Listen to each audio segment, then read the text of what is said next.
Hi everybody, it's Rosemary Maris from Maris Art. I thought today I'd just show you a little tutorial on how to put a little notebook together like this. Doing it with this way of stitching it in. Right? Very simple. So the notebook is going in that envelope in my Gypsy journal. This one is slightly different from that because that's writing paper. This is all photographs I had left over from the book I was making, and I thought I don't want to waste them, so I've just put them together on cardstock. Right? But the process is the same whether you're using cardstock or whether you're using paper. Right? And it can go in any size journal that you like. You just make this stitch here longer to suit the journal. See, this one's about 1 inch. This one will probably be a bit longer than that. Yeah. So what you can do is use all sorts of threads to sew it together. This was one that I got at Christmas. I'll hold it up this way, it's easier than trying to get them out. This was a Christmas one. This one's too thick. This is what I use on the top of tags. This one here, I use a lot if I'm doing steampunk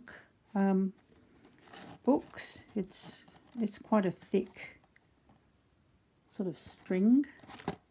This one here I use a lot as well, which is about the same thickness as that. Just got this from eBay,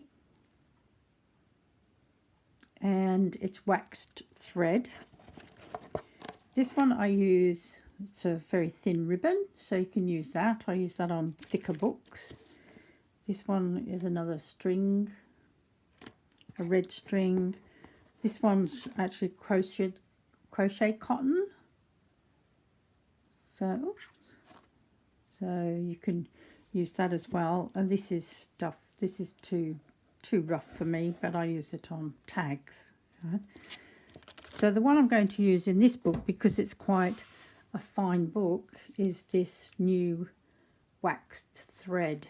I actually got it from eBay, and I saw a lady using it, and she was using it on to wind around the top of tassels and tie it, and she said because it's got wax on it, the knot that you tie actually stays. It sort of catches and stays, so you don't have to have an extra finger to like hold the knot down when you're trying to tie the second knot. So that'll be interesting to see if it actually works. So what you need to do first of all is get the insert even, and as you can see in this book, the insert is smaller than the book cover, and I usually do that because I don't want the pages sort of sticking out. They're probably a bit bigger space there than I usually would have, perhaps 1/8 of an inch I would usually have, but this was just odd paper that I had left over from the book that I cut up to that size, so I just used that size, and I wanted this border around that picture that size. That's why it's got that. So 1/8 of an inch here and here and here is usually enough. So you get these together and then make sure that I'm putting it even here and here, and I'll just close that up for a minute, and then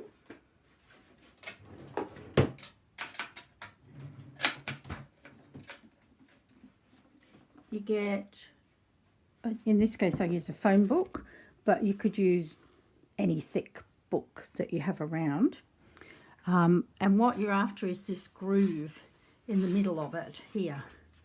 So what I do is put this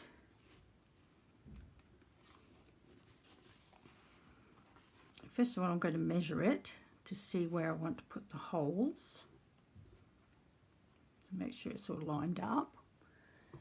Now you can measure it like this I would measure the whole book and it's 7, so then you'd say the middle was 3.5. Or you can use Tim Holtz handy dandy ruler, which is really nice because that's 3.5. Oh, it's not quite 3.5. You can see this end, so you can actually move it until you've got the center, or you can just eyeball it, or yeah, do that. So what I'm going to do,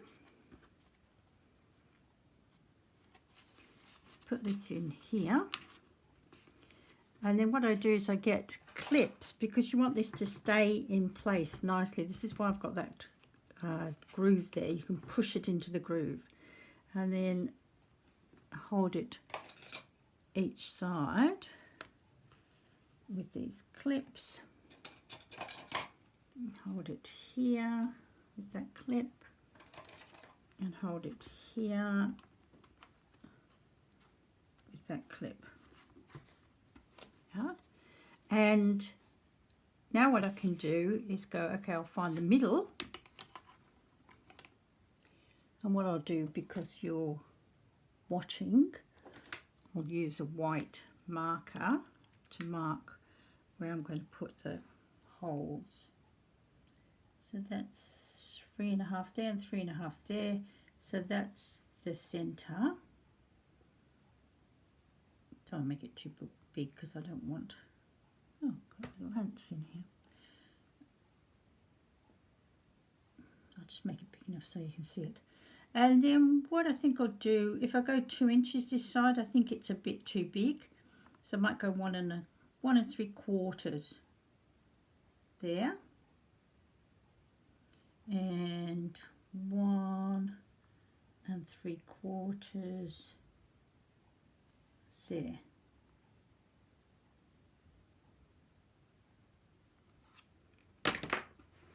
So now,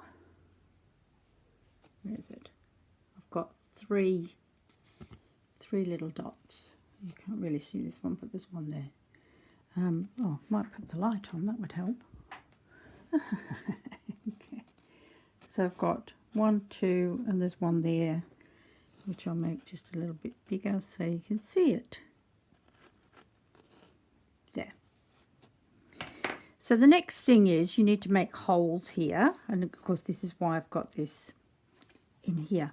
So what you can use, I'll just reach under, you probably see my head there. And I've got this little tool. It's called an awl, AWL. They have them on eBay again. I'm a great eBay buyer. And they're just a few dollars. There were 2 in the packet. If you haven't got this, don't try and do it with a needle because you'll hurt yourself pushing the needle in. But you can do it with a narrow, long nail and just hammer the holes in. These holes don't need to be very big because it's a lightweight book. But if you've got a heavier weight book, then what I do is I make the holes with the crocodile on the thinnest hole, which is that one.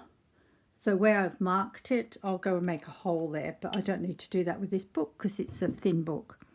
So what I'm going to do next is push it into that groove, and where the hole is, where the mark is rather, just make a hole, and another one there,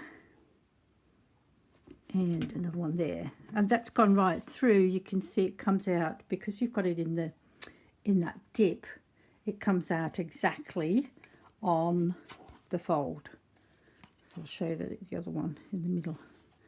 See, it's exactly on the fold, which is where you want it. You don't want it like sticking out in the wrong place. Now, if this was a thicker book, then what I'd do is I'd make the holes quite big by, imagine that's in the hole, and you go like this, you turn it around and it makes the hole bigger. But I don't want to do that with this book because it's quite a delicate little looking book. So then what you need is whatever you're going to thread it with. So what I do is I go 3 times the length of the book because I want to make sure that I've got enough stuff threaded through. I don't want to have to thread it twice.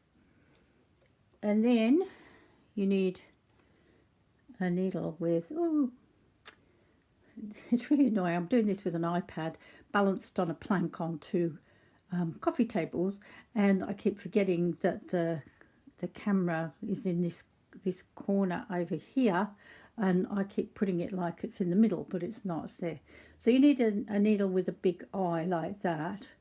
I don't know what they call it, darning needles or something. I don't know. Anyway, you can find one.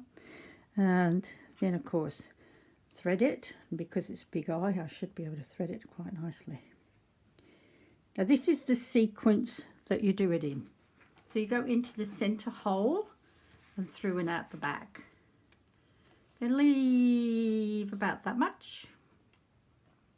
Right, if you want to tie a bow, make sure that you've got enough thread there to tie a bow. Then you go up to the top one and come through the top one like so. And then you go down to the bottom like so, and then back through the middle one. Now what you want is a string each side of that center one.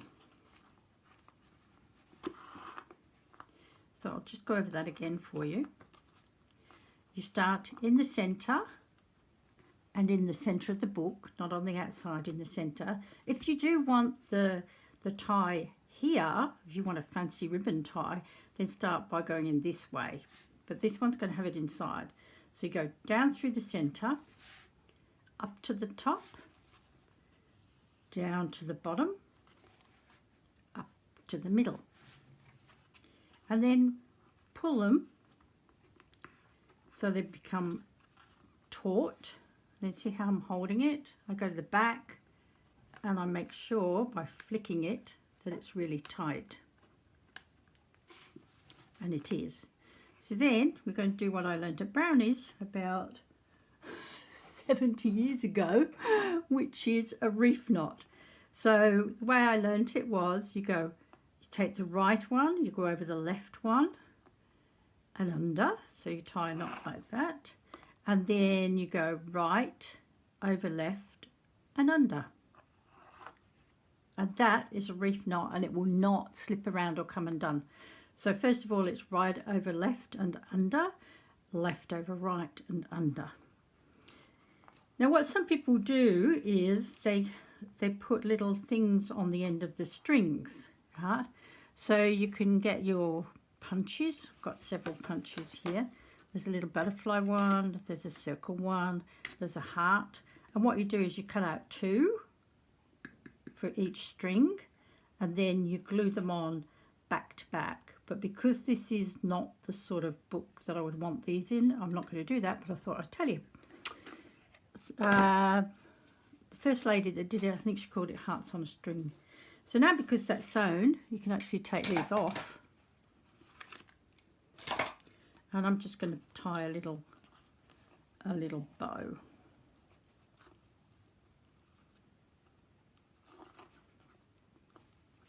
Here we go. And it is very nice to work with, that stuff. So there's the little book, all done. Very simple. Very simple. Very simple. So if you're going to do this with signatures in a journal, then you want all the signatures to be the same. So it's very easy to make a template that you can use. So, not big enough. It's big enough for that. Oh yeah, perfect. Look, I'll make a template for this book. So what you do to make a template, oh, it's a picture, but it was pixelated, so I couldn't use it in my book. But it's handy to use it like this. So to make a template to fit this cover, pretend this is not in it, I would measure it to find the middle. So as I say, you can either measure it like this, which is about 6 inches. So you would put put a mark at 3. Now for this book, I think I went about 1.5, so I'd go there and there. So this is at 1.5. And then what you do is you put that in your signature, make the holes, right? The next one, you put it in the signature, make the holes, put in the signature, make the holes. So you've got a template that measures that. And what I do is I keep the templates. I've just done one for a massive book. Probably can't see all that. Oh yes, you can. And it's a 12-inch high book by 3-inch. Those are 3-inch holes apart template. And I actually made this with the crocodile. I made the holes like that. So if you're going to make it with your crocodile, I don't know whether I can do it sideways, but we will see. So you need it for the smallest hole. You can see that coming out. It's the smallest hole. And then what I do is I put this in, bring it down a little way onto that mark, and then make the hole. Oh, because I'm doing it sideways, I didn't do it very well. so I will do another one doing it this way. That's better, I can see what I'm doing. Can't do it sideways. There you go. So there you go, you've got that template. And then you can keep it. You can measure up the, that would be 6 inches book with 1.5 holes. Right? So I hope you found that useful. I think I've told you everything. Bye. See you.